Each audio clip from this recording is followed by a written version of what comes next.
Ici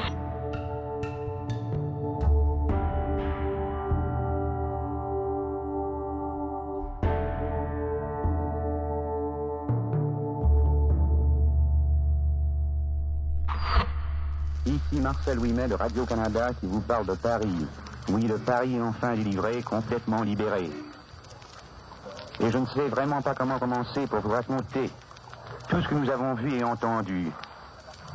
Nous avons tellement passé depuis hier après-midi par toute la gamme des émotions.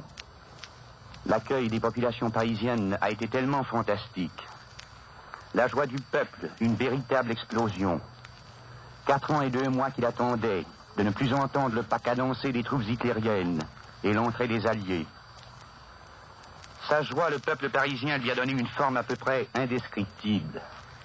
De bonne heure, la population avait quitté ses maisons pour acclamer tous ceux qui passaient. Jamais je n'ai vu Paris vibrer avec autant d'enthousiasme, même le 14 juillet. Et pourtant, c'était au son du canon et des mitrailleuses que la ville fêtait, dans une immense allégresse, sa liberté reconquise, malgré ses barricades et malgré ses barbelés. Ce matin, tout semble à peu près irréel. Hier, à la même heure, nous étions sur la route qui conduit à la ville lumière.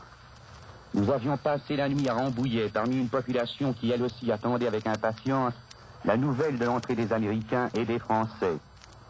Il faisait chaud, un soleil brûlant mais éclatant aussi. Et les camions, les chars, les voitures blindées défilaient dans une atmosphère de fête. Plus ils approchaient de Paris, plus ils se présentaient nombreux dans les rues et sur les boulevards avoisinant la porte d'Italie. De véritables grappes humaines happaient des mains au passage, jetaient des fleurs, agitaient des drapeaux américains, français et britanniques, conservés pieusement pendant 4 ans, sortis de leurs armoires pour un autre des grands jours de la capitale française.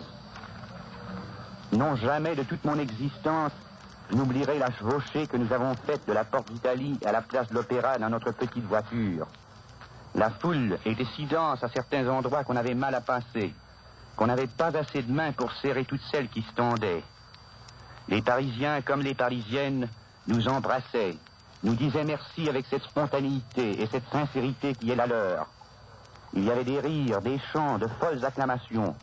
Nous avions suivi en partie le cortège des voitures qui transportaient le général de Gaulle et quelques-uns de ses collaborateurs les plus étroits.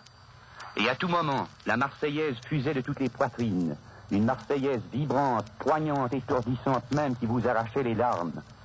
Le jour de gloire était arrivé, récompense de tous ceux qui n'avaient pas désespéré, surtout de l'homme qui a vu grand et loin, le général de Gaulle. Les mots n'arrivent pas à vous dire tout ce que l'on ressentait et tout ce que nous ressentions.